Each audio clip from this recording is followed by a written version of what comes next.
નમસ્કાર દર્શક મિત્રો, ડીડી ગિરનારના આજના વિશેષ કાર્યક્રમમાં આપનું સ્વાગત છે. દર્શક મિત્રો, વિકાસને દેશના ખૂણે ખૂણા સુધી પહોંચાડવાનો રાજમાર્ગ એટલે સડક. કોઈપણ ક્ષેત્રમાં વિકાસનો વ્યાપ વધારવા માટે પૂરતા પ્રમાણમાં અને પાક્કી સડકો હોવી એ પૂર્વ શરત છે. દેશની પ્રગતિની યાત્રાને જો ગતિશીલ બનાવવી હોય તો માઇલ્સને સ્માઇલ્સમાં બદલવા પડે. પ્રધાનમંત્રી નરેન્દ્રભાઈ મોદીએ કેન્દ્રમાં સત્તાનું સુકાન સંભાળ્યું તે પછી માર્ગ પરિવહન ક્ષેત્રે વિકાસની રફતાર તેજ બની અને આ જ અંગે વિગતે ચર્ચા કરવા માટે અમારી સાથે સ્ટુડિયોમાં ઉપસ્થિત છે શ્રી મનસુખભાઈ માંડવિયા, કેન્દ્રીય મંત્રી Shri road transport and હાઇવેઝ, shipping તથા કેમિકલ એન્ડ ફર્ટિલાઇઝર વિભાગ. મનસુખભાઈ, આપનું સ્ટુડિયોમાં સ્વાગત છે. જી નમસ્તે. નમસ્તે. ચર્ચામાં આપણે વાત કરીએ આજે દેશના ધોરીમાર્ગની, રાજ્યના ધોરીમાર્ગની. તો દેશના વિકાસમાં રોડ, રસ્તા અને તેમાં પણ ખાસ કરીને નેશનલ હાઈવેઝ એ ખૂબ જ મહત્વનું યોગદાન તેનું હોય છે. આખરે આખા દેશનો માલસામાન અને પરિવહનનો આધાર સડક માર્ગ ઉપર છે. મનસુખભાઈ, આપ આ મંત્રાલય સાથે સીધા સંકળાયેલા છો, તો આપને શું લાગે છે કે કેવી રીતે દેશની સડકો વિકાસનો રાજમાર્ગ બની શકે? કોઈ પણ રાષ્ટ્રના વિકાસ માટે એ રાષ્ટ્રની અંદર રસ્તાનું નિર્માણ એ પાયાની શરત છે અને આ વાતને સમજીને સૌ પ્રથમ દેશના પૂર્વ પ્રધાનમંત્રી વાજપેયીજીએ બહુ સારી વાત કરી હતી કે રસ્તા છે તો ગતિ છે, ગતિ છે તો પ્રગતિ છે.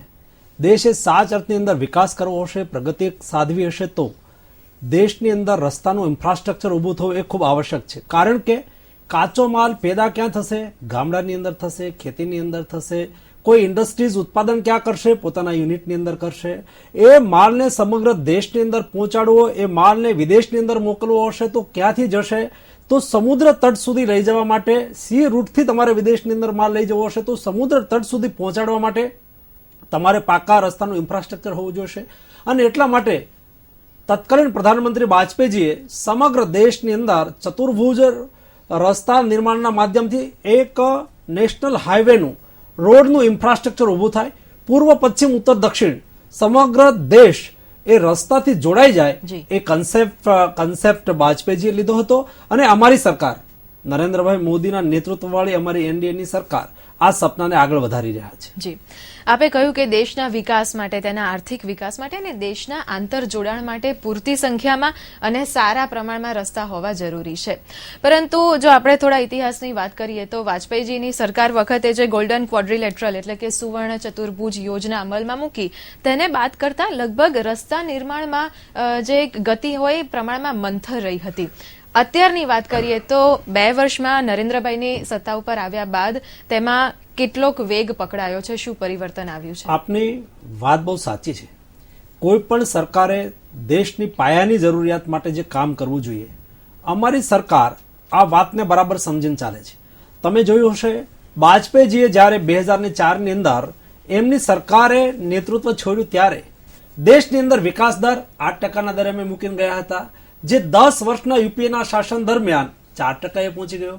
એ જ રીતે અમે એ વખતે એક પર દિવસે, per day 10 kilometre, 12 kilometre national highway બનાવતા હતા વાજપેયીજીની સરકારમાં. વચ્ચે 10 વર્ષ યુપીએના શાસનના ગયા. 2004 થી 2014 આ સમય દરમિયાન એવરેજ નેશનલ હાઈવેના નિર્માણ પ્રતિ દિવસ 4 કિલોમીટર જેટલું થયું હતું. પરંતુ અમારી સરકારની ઈચ્છા શક્તિ હતી દેશની અંદર રસ્તાનું ઇન્ફ્રાસ્ટ્રક્ચર નેટવર્ક સારી રીતે નિર્માણ થાય અને એના માટે અમે બજેટરી જોગવાઈઓ પણ કરી, વ્યવસ્થાઓ પણ કરી. કેટલીક ખામીઓ અને ક્ષતિઓને સુધારીને અમારી ઈચ્છા શક્તિ હતી કે નરેન્દ્રભાઈ મોદીએ કહ્યું હતું કે દેશની અંદર ઇન્ફ્રાસ્ટ્રક્ચર રસ્તાનું ઊભું થવું જોઈએ તો જ દેશનો વિકાસ. તમે એક બાજુ દેશના વિકાસની વાત કરશો અને બીજી બાજુ વિકાસના પાયાની શરત એવા રસ્તા ગામડા સુધી ન હોય. આઝાદીના આટલા વર્ષો પછી તમે 6 લાખ ગામડાને રોડ કનેક્ટિવિટી આપી ન શક્યા હો, દરેક ઇન્ડસ્ટ્રીઝને રોડ કનેક્ટિવિટી આપી ન શક્યા હો.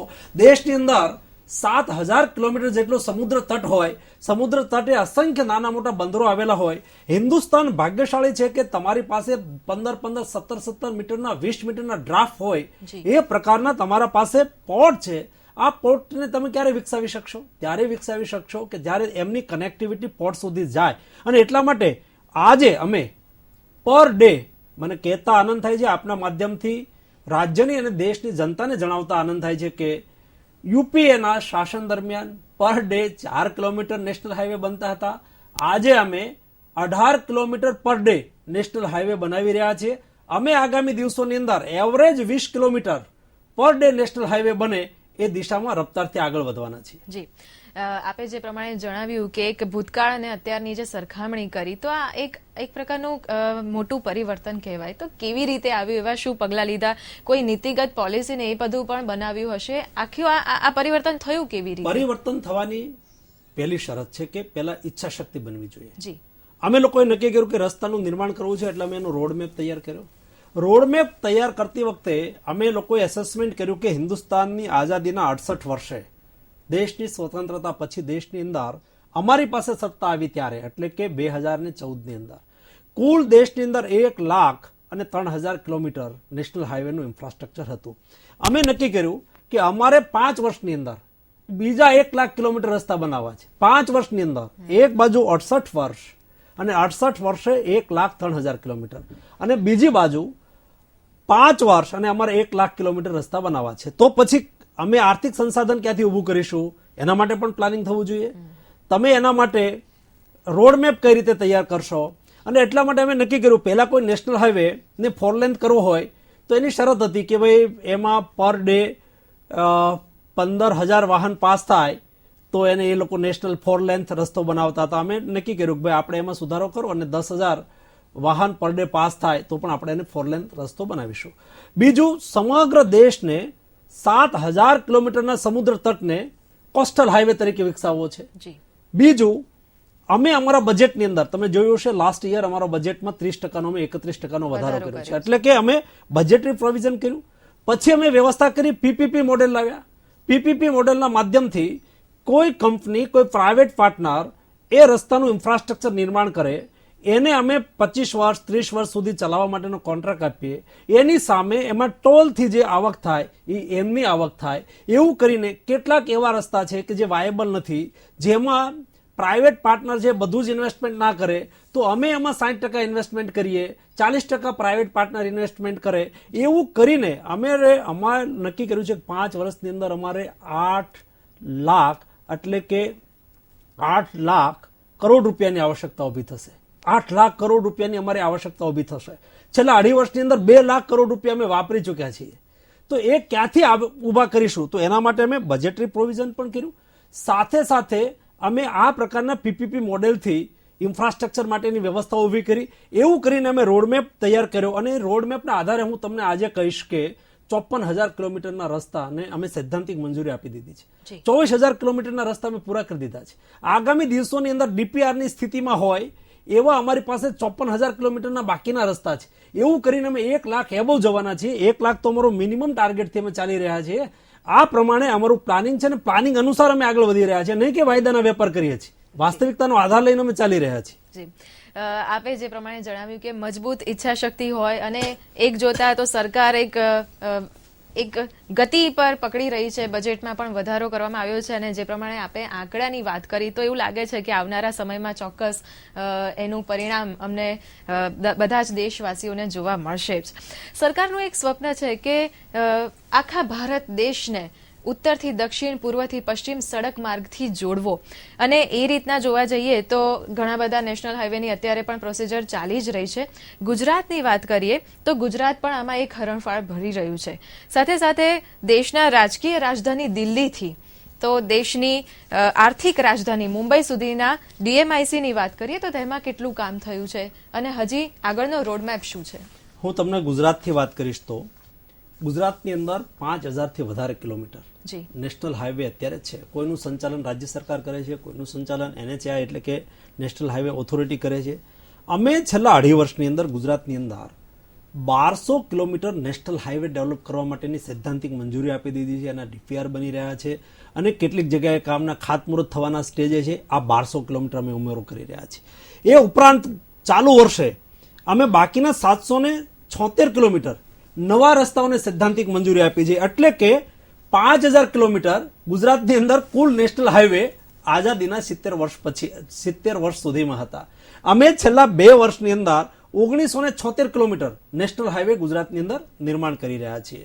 હવે આપે વાત કરી છે કે દિલ્હીથી મુંબઈને જોડતો નેશનલ કોરિડોર અમે ડેવલપ કરી રહ્યા છે. બહુ મલ્ટીપર્પઝ અમારો એમાં વિચાર છે. એક નેશનલ કોરિડોર નિર્માણ થાય, એની સાથે એની બંને સાઈડની અંદર ઇન્ડસ્ટ્રીયલ ડેવલપમેન્ટ થાય, જેથી કરીને એમને એમના માલના વહન માટેનું એક પ્રાથમિક સુવિધા ઇન્ફ્રાસ્ટ્રક્ચર મળી જાય. એવી રીતે ઇન્ડસ્ટ્રીયલ, ટુરિઝમ બધા જ પર્પઝને સાંકળીને અમે એક નેશનલ કોરિડોરનું નિર્માણ કરી રહ્યા છીએ. પોર્શન એડ કરતા જઈએ છીએ. દાખલા તરીકે અમે અત્યારે નક્કી કર્યું છે કે દિલ્હીથી ઉદયપુરને અમે સૈદ્ધાંતિક મંજૂરી આપી છે. તો વળી તમે જોયું હશે કે ગુજરાતની અંદર આપણે અમદાવાદથી વડોદરા એક્સપ્રેસ વે બનાવી દીધો છે. વડોદરાથી મુંબઈને જોડતો એક્સપ્રેસ વે અમે અત્યારે એમનું બાકીનું કામ ચાલુ કરી દીધું છે. ગુજરાત પોર્શનમાં તો લેન્ડ ઇક્વિઝિશન પણ પૂરું થઈ ગયું છે. એનું કામ પણ અમે આગામી દિવસોની અંદર ચાલુ કરી રહ્યા છીએ. એટલે કે કુલ મળીને આ રસ્તાનું કામ અમારે એકદમ જલ્દી કરવું છે. મને વિશ્વાસ છે કે આ નેશનલ કોરિડોર દિલ્હીથી મુંબઈને જોડી દેશે ને, એટલે દેશના વિકાસની અંદર એક ઇન્ફ્રાસ્ટ્રક્ચર એવડું મોટું ડેવલપ થશે, જેના માધ્યમથી દેશના બધા જ ભાગોની અંદર એ વિકાસની સીધી અસર થશે. ઇન્ફ્રાસ્ટ્રક્ચર ડેવલપમેન્ટમાં કઈ રીતે ઉપયોગી થાય અને વિકાસ સાથે ઇન્ડસ્ટ્રીયલ ગ્રોથ અને સામાજિક વિકાસ, આ બધા જ વિકાસને એક રસ્તો કઈ રીતે મદદરૂપ થઈ શકે એનું ઉત્તમ ઉદાહરણ આ નેશનલ કોરિડોર હશે. દર્શક મિત્રો, રાષ્ટ્રીય અને રાજ્ય ધોરીમાર્ગની ચર્ચા હજી પણ ચાલુ જ રાખીશું, પરંતુ અત્યારે કાર્યક્રમમાં સમય થયો છે એક નાનકડા બ્રેકનો.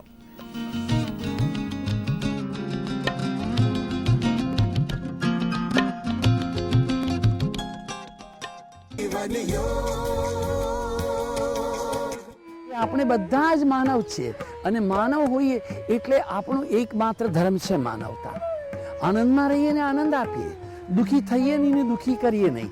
અલ્લાહ, અહુરમઝદા, જેહોવા, જંદેવસ્ત, જેને પણ કરો એક જ સત્ય છે અને એનું નામ છે સત્યમ જ્ઞાનમ અનંતમ બ્રહ્મ એકમ એવમ અદ્વિતીયમ બ્રહ્મ. એને તમે પામી શકો છો.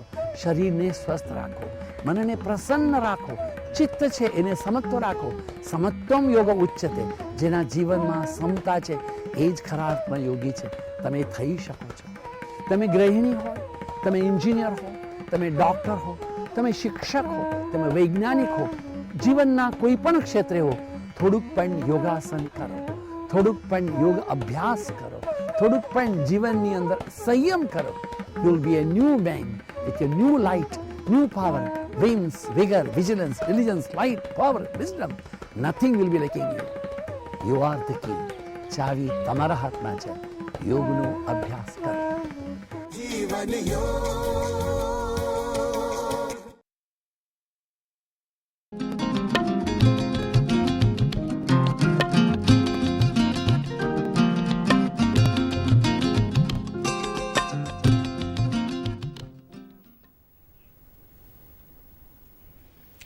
બ્રેક બાદ કાર્યક્રમમાં આપનું પુનઃ સ્વાગત છે. દર્શક મિત્રો, આપણે ચર્ચા કરી રહ્યા છીએ રાષ્ટ્રીય ધોરીમાર્ગની, અને એ માટે સ્ટુડિયોમાં અમારી સાથે ઉપસ્થિત છે શ્રી મનસુખભાઈ માંડવિયા, કેન્દ્રીય મંત્રી Shri road transport and highways વિભાગ. સાહેબ, પુનઃ આપનું સ્વાગત છે. બ્રેક પછી આપણે ચર્ચા કરી રહ્યા હતા હાઈવેઝની, અને આપણે બ્રેક પહેલા ડીએમઆઈસીની તો વાત કરી જ, પરંતુ ગુજરાત એક એવું રાજ્ય છે કે વિકાસની દોડમાં ખૂબ જ અગ્રેસર રહ્યું છે. તો છેલ્લા થોડાક સમયની અંદર ગુજરાતના રોડનું નેટવર્ક કેવું રહ્યું છે, અને રોડના નિર્માણ માટેનો રોડમેપ શું છે ગુજરાતની અંદર? ગુજરાતની અંદર અમે નક્કી કર્યું છે, ગુજરાતની અંદર 1600 કિલોમીટરનો દરિયા કિનારો છે.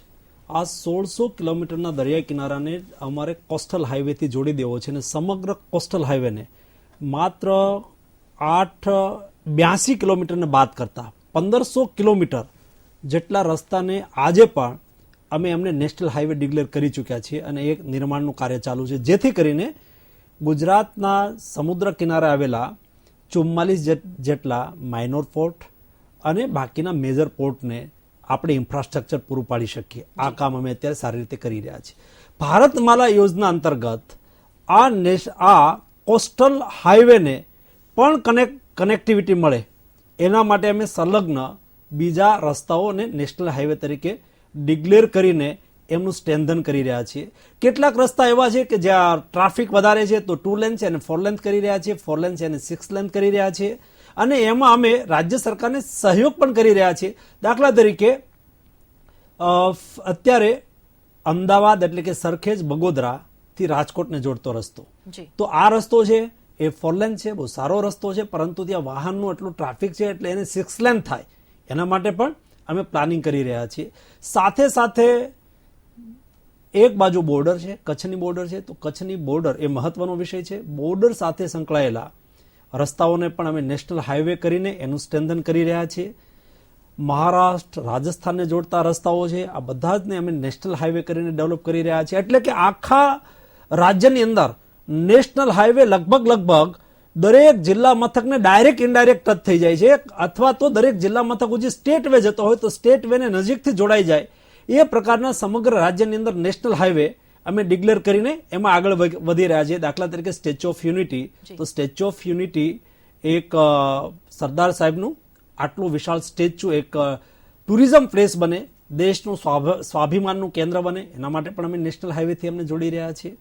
આવું કરીને નાના પોર્શન, એ બોર્ડર કનેક્ટિવિટી હોય, એ કોસ્ટલ કનેક્ટિવિટી હોય, એ ટુરિસ્ટ કનેક્ટિવિટી હોય, આ બધી જ કનેક્ટિવિટીને કમ્પાઇલ કરીને કોઈ કનેક્ટિવિટી છૂટી ના જાય એ રીતે સમગ્ર રાજ્યની અંદર અમે જે 1900 કિલોમીટરના નવા નેશનલ હાઈવે ડેવલપ કરી રહ્યા છે એ અંતર્ગત બધું જ આવરી લઈએ છીએ. જી નેશનલ હાઈવે હોય કે પછી સ્ટેટ હાઈવે, પરંતુ સંકલ્પ ખૂબ જ સારા હોય છે અને એક ગતિથી કામ કરવું હોય છે, પરંતુ જમીન સંપાદન એક એવો પડકારજનક મુદ્દો છે કે ઘણી વખત તેના લીધે કામ ખોરંભાઈ જતું હોય છે. તો આ જમીન સંપાદનનો મુદ્દો શું છે, એની પૂર્વ શરતો શું હોય છે, એની આખી પ્રક્રિયા શું હોય છે? બહુ મહત્વનો વિષય છે, કારણ કે રસ્તાને તમે મંજૂરી આપી દો, રસ્તા માટે બજેટ એલોકેટ કરી દો, it is not enough. Enough ત્યારે થશે કે તમારે જમીન કિસાન પાસેથી લેવાની છે, ખેડૂત પાસેથી લેવાની છે. ક્યાંય કોઈ જગ્યાએ ગવર્મેન્ટ વેસ્ટલેન્ડ હોય ને રસ્તાના વચ્ચે આવતી હોય તો સંપાદન માટે મુશ્કેલી ના હોય, પરંતુ એ બાકીની જે જમીન છે, કિસાનને જમીન સાથે એક સંબંધ હોય છે, એની સાથે લગાવ હોય છે. માત્ર ને માત્ર એ પૈસાથી જ એ સંતુષ્ટ થઈ જાય એવું હોતું નથી. તેથી રાષ્ટ્ર નિર્માણમાં રસ્તા પણ જરૂરી છે, રાષ્ટ્ર નિર્માણમાં એગ્રીકલ્ચર પણ જરૂરી છે. એવી સ્થિતિની અંદર લેન્ડ ઇક્વિઝિશન એ બહુ મોટો પ્રશ્ન છે, અને એટલા માટે એમાં પણ ભારત સરકારે લેન્ડ ઇક્વિઝિશન એક્ટ 2013 પાસ કર્યો છે. એ વખતે હું સંસદની અંદર અમે ઓપોઝિશનમાં બેસતા હતા. એ વખતે જે લેન્ડ ઇક્વિઝિશન એક્ટમાં જે એમેન્ડમેન્ટ થયું છે, જે સુધારો થયો છે, એ અંતર્ગત આપણે કોઈ પણ કિસાનને એની જમીન લઈએ છીએ, જમીન જ્યારે લઈએ છીએ ત્યારે એ ગ્રામ્ય ક્ષેત્ર છે તો અમે એને 4 ગણું વળતર આપીએ છીએ. 4 ગણું વળતર આપીએ છીએ પહેલા, અને સાથે સાથે નક્કી કર્યું છે અમે કે કિસાનને પહેલા સમજાવવો. કિસાનને અમે જે વળતર આપીએ છીએ એ વળતરથી કિસાન બીજી કેટલી જમીન લઈ શકશે, એ કિસાનથી એને કેટલી એ જમીનનું કેટલું વળતર આવશે, એ વળતરથી કિસાન એનું બાકીનું આર્થિક આયોજન કઈ રીતે કરશે, એના પરિવારમાં અમુક એકરથી વધારે જમીન જાય તો પરિવારના કોઈને કોઈ સભ્યને ગવર્મેન્ટ જોબ આપવી, એ પ્રકારની પણ વ્યવસ્થાઓ કરી છે. સાથે સાથે કિસાન પોતાનું આર્થિક વ્યવસ્થાપન સારી રીતે કરી શકે એ માટે કિસાનને વ્યવસ્થિત સમજાવીને લેન્ડ ઇક્વિઝિશન એ સ્ટેટ સબ્જેક્ટ છે, પરંતુ અમે સ્ટેટ સબ્જેક્ટ હોવા છતાં ભારત સરકાર વતી અમે એને ખૂબ સહયોગ કરીએ છીએ. સમયે સ્થિતિ અનુસાર ઘણી વખત અમે જોતા હોઈએ કે અહીંયા વધારે આવશ્યકતા છે, અહીંયા ઓછી આવશ્યકતા છે, અહીંયા કિસાનની જમીન વધારે કિંમતી છે, તો એવી સ્થિતિની અંદર એનું એસેસમેન્ટ બરાબર થાય, એની જમીનનું એને બરાબર વળતર મળી જાય. અમારી પાસે જો કે ગવર્મેન્ટ લેન્ડ ઉપલબ્ધ હોય ને કિસાનની લેન્ડ જતી હોય તો અમે એમને સામે વળતર રૂપે લેન્ડ પણ આપીએ. જે સુવિધા હોય, કોઈ કિસાનનો પોતાના ખેતરની અંદર મકાન બનાવેલું હોય તો મકાનનું પણ અમે વળતર આપી દઈએ. લેન્ડ ઇક્વિઝિશન જ્યાં કરવાની હોય ત્યાં કોઈ કિસાનના ખેતરની અંદર ટ્યુબવેલ હોય, મોટર કૂવો હોય તો કિસાનને એના માટે ઘણું ખર્ચ કરવું પડતું હોય છે, તો એનું પણ અમે વળતર આપીએ છીએ. અને એના માટે જે ડીપીઆર બને ત્યારે એલાઇનમેન્ટ નક્કી થાય, પછી ડીપીઆર બને પછી બરાબર ચેક થાય, કિસાનની ઓછામાં ઓછી જમીન જાય એ પ્રકારનું એલાઇનમેન્ટ નક્કી થાય. એલાઇનમેન્ટ નક્કી થયા પછી ડીપીઆર બન્યા પછી લેન્ડ ઇક્વિઝિશનનું કામ ચાલુ થાય. જ્યાં સુધી 70% લેન્ડ ઇક્વિઝિશનનું કામ પૂરું ન થાય ત્યાં સુધી અમે વર્ક ઓર્ડર આપતા નથી, ત્યાં સુધી અમે કામ સ્ટાર્ટ કરતા નથી. અને 70% કિસાન સંતુષ્ટ થાય અને પોતે લેન્ડ ઇક્વિઝિશનમાં અમને સહયોગ કરે એના માટે અમે પ્રયાસ કરીએ છીએ. એના માટે 3A કેપિટલ, અને 3D એ પ્રકારના એના 3 જાહેરનામા હોય છે. અને ત્રીજું જાહેરનામું જ્યારે આખરી પ્રસિદ્ધ થાય ત્યાર પછી અમે એમની લેન્ડ લઈ લીધી કહેવાય. 70% સુધી અમને લોકો આપી દે પોઝેશન, પછી જ અમે બાકીના 25-30% હોય એનું જે કાલા હોય એટલે કે કમ્પિટિટન્ટ ઓથોરિટી જે લેન્ડ એક્વિઝિશન માટે હોય એના એકાઉન્ટની અંદર પૈસા જમા આપી દેતા હોઈએ છીએ. એવું કરીને અમે લેન્ડ એક્વિઝિશન કરી રહ્યા છીએ. એના માટે માયસેલ્ફ હું પોતે દરેક રાજ્યની અંદર જાઉં છું, રાજ્યના રેવન્યુ મિનિસ્ટ્રી સાથે, ત્યાંના કોમ્પિટન્ટ ઓથોરિટી સાથે વિગતે વાતચીત કરીને સમજાવીને લેન્ડ એક્વિઝિશન માટેનો પ્રયાસ કરીએ છીએ, જેથી કરીને આપણે દેશની અંદર રસ્તાનું ઇન્ફ્રાસ્ટ્રક્ચર ઊભું કરી શકીએ. બિલકુલ. મનસુખભાઈ, જ્યારે આપણે વાત કરી રહ્યા છીએ ધોરીમાર્ગોની, તો રોડ સેફટીની બાબતમાં જો વિચારીએ તો આપણો દેશ એ સમગ્ર વિશ્વમાં એમ કહેવાય કે એની સ્થિતિ ખૂબ જ ગંભીર છે. લગભગ વાર્ષિક 5 લાખ જેટલા અકસ્માતો માત્ર હાઈવેઝ ઉપર નોંધાતા હોય છે. તો આપને શું લાગે છે કે તેના માટે તેમજ ગુણવત્તાયુક્ત રસ્તાઓ માટે અકસ્માત ન થાય એ પ્રકારના રસ્તાના નિર્માણ વખતે આપનો વિભાગ તેના માટે શું કાર્ય કરી રહ્યો છે અને આગળ શું પગલાં લેશે? બહુ સારી વાત છે. અમે એના માટે 2 કાર્ય કરી રહ્યા છીએ. એક, હવે પછીના રસ્તા બને ત્યારે આ પ્રકારના કોઈ વળાંક, આ પ્રકારના કોઈ એલાઇનમેન્ટ પસંદ ના થઈ જાય એના માટે અમે પૂરતી સાવધાની રાખીએ છીએ. નંબર 2, આખા દેશની અંદર 1500 જેટલા બ્લેક સ્પોટ અમે નક્કી કર્યા. બ્લેક સ્પોટ એટલે જ્યાં સૌથી વધારે અકસ્માત થયા છે એવા વિસ્તાર, એવો રસ્તો, એવા આખા દેશની અંદર 1500 બ્લેક સ્પોટ નક્કી કરીને એને દુરસ્ત કરવા માટે અમે એક ઝુંબેશ ચલાવી. અને આજે મને સંતોષ છે કે લગભગ 50-60% જેવા બ્લેક સ્પોટ આજે 2 વર્ષની અંદર અમે એને સુધારી શક્યા છીએ. એના માટે અલગ અમે બજેટ એલોકેશન કર્યું છે. એ જે જગ્યાએ વધારે અકસ્માત થાય છે તો એના કારણો, એનું સાયન્ટિફિક રીઝન, તો કે એનું એલાઇનમેન્ટ ઠીક નથી, અહીંયા આ કારણ છે, જે કારણ હોય એ કારણને બરાબર મૂળમાં જઈને તપાસીને જોઈને અને એને દુરસ્ત કરીને અમે આ બધા જ બ્લેક સ્પોટને મિટાવીને એક અકસ્માતનું પ્રમાણ ઘટે એના માટે કોશિશ કરી છે. સાથે સાથે ટ્રાન્સપોર્ટ મંત્રાલય પણ મારા પાસે છે, તો લોકો હેલ્મેટ પહેરતા થાય, વ્યવસ્થિત એને ઇન્ડિકેશન મળતું રહે, ઇન્ડિકેટર અને વળાંક હોય, રસ્તો આગળ વળાંક હોય તો એમને ઇન્ડિકેશન થતું રહે એ પ્રકારની વ્યવસ્થાઓ ઇલેક્ટ્રોનિક્સ માધ્યમથી પણ ઊભી કરી રહ્યા છે. પબ્લિક અવેરનેસના કામો પણ કરી રહ્યા છે. આ બધું જ થઈને, કારણ કે 5 લાખ અકસ્માત થાય છે, 5 લાખ યુવાનોના ભોગ લેવાય છે, અકસ્માતની અંદર માર્યા જાય છે, ઠીક વાત નથી. કારણ કે એક વ્યક્તિ, એક પરિવારની અંદર 5 સભ્ય ગણો તો પણ ગાડી ચલાવનાર વ્યક્તિ, ગાડીમાં બેસનાર વ્યક્તિ મોટાભાગે યુથ હોવાના, યુવાન હોવાના, અને પરિવારમાંથી એક યુવાન જાય તો એ પરિવાર ઉપર શું અસર થાય એની અમે બરાબર ગંભીરતાથી સમજીએ છીએ. અને એટલા માટે બ્લેક સ્પોટનું સોલ્યુશન કરવા માટે અમે પ્રયાસ કરી રહ્યા છીએ. મનસુખભાઈ, માર્ગોના સાતત્યપૂર્ણ વિકાસ માટે આ સરકારે અનેક પગલાં લીધા છે. પર્યાવરણને ધ્યાનમાં રાખીને પણ તેઓ રસ્તાનું નિર્માણ કરતા હોય છે. ત્યારે એક મહત્વની વાત છે ગ્રીન હાઈવે પોલિસી, કે જેમાં હાઈવેની આજુબાજુ બંને બાજુ પ્લાન્ટેશન કરવાની વાત છે. એવા બીજા કયા ઇનિશિયેટિવ લેવામાં આવ્યા છે કે જેથી પર્યાવરણની પણ જાળવણી થાય અને એક રસ્તાનું બ્યુટિફિકેશન પણ થાય? રસ્તાનું બ્યુટિફિકેશન એક વાત છે. જે લેન્ડ અમે લઈએ છીએ ત્યાં તો વૃક્ષ થઈ શકવાનું નથી, એ તો લેન્ડની અંદર રોડ બની ગયો. આટલા જ વૃક્ષ એ રસ્તાની બંને સાઈડની અંદર ઉગાડવામાં આવે. અમે એને રસ્તાના બજેટરી, એના રસ્તાની કિંમતનો એક પાર્ટ બનાવી દીધું છે. એમાંથી 2% રકમ ચોક્કસ રીતે એ રસ્તાના બ્યુટિફિકેશન અને રસ્તાની બાજુની અંદર ગ્રીનરી વિકસે એના માટેની પ્લાનિંગ કર્યું છે. સાથે સાથે રસ્તો છે એ જન સુખાકારી માટે, જનતાને એ રસ્તા ઉપર ટ્રાવેલિંગ દરમિયાન એને કે ભોજન લેવું હોય કે આરામ કરવો હોય તો ચોક્કસ કિલોમીટરના અંતરે અમે એક એ રીતનું પણ વિકસાવી રહ્યા છીએ કે ત્યાં લોકો એક સરસ મજાનું આમ એન્ટરટેનમેન્ટ પ્લેસ તો ના કહેવાય, પરંતુ ત્યાં એક હોટેલ ટાઈપનું પીપીપી મોડેલથી અમે ડેવલપ કરી રહ્યા છીએ કે ત્યાં લોકોને રહેવું હોય, જમવું હોય, આરામ કરવો હોય, કોઈ ટ્રક લઈને જાય છે, 4 વ્હીલ લઈને જાય છે, સાંજ પડી ગઈ છે, આરામ કરી લેવો છે, કોઈને આ પ્રકારે ત્યાં રોકાઈ શકે એ પ્રકારની વ્યવસ્થા કરી અને અમે રસ્તા નિર્માણની અંદર જેથી કરીને લોકો ગમે ત્યાં આવી રીતે સ્પોટ્સ મળશે તો ત્યાં ઊભા રહેશે, ત્યાં એમને એમના રસ્તાના ટ્રાવેલિંગ દરમિયાન કોઈ પ્લાસ્ટિક વેસ્ટ આ તે વગેરે કંઈ પીધું હશે, કંઈ ખાધું હશે તો એ ત્યાં ડમ્પ કરી શકે, જેથી કરીને રસ્તાની આજુબાજુના વિસ્તારની અંદર પણ પોલ્યુશન ના થાય. આજુબાજુના વિસ્તારમાં પોલ્યુશન કરનાર લોકોની સામે પણ એક સજાગત જોગવાઈનું પણ અમે પ્રાવધાન આગામી દિવસોની અંદર કરી રહ્યા છીએ, જેથી કરીને રસ્તો ગ્રીન રહે, રસ્તો ક્લીન રહે બિલકુલ. અને રસ્તામાં લોકોની સુખાકારી અને સુવિધા જળવાઈ રહે. જી દર્શક મિત્રો, આજે દેશના સામાન્ય નાગરિકને પણ લાંબા અંતરની યાત્રા પણ હવે ટૂંકી લાગવા લાગી છે અને છેલ્લા 2 વર્ષમાં દેશના વિકાસની આ સુખદાયી સફર એક નવી જ મંજિલ તરફ દોરી જશે તેવી આશા જન્માવે છે. મનસુખભાઈ, આપ આ ચર્ચા માટે સ્ટુડિયોમાં આવ્યા તે બદલ આપનો આભાર. Thank you. દર્શક મિત્રો, ફરીથી મળીશું આવા જ કોઈ કાર્યક્રમમાં નવા વિષય અને નવા મહેમાન સાથે. ત્યાં સુધી રજા આપશો. નમસ્કાર.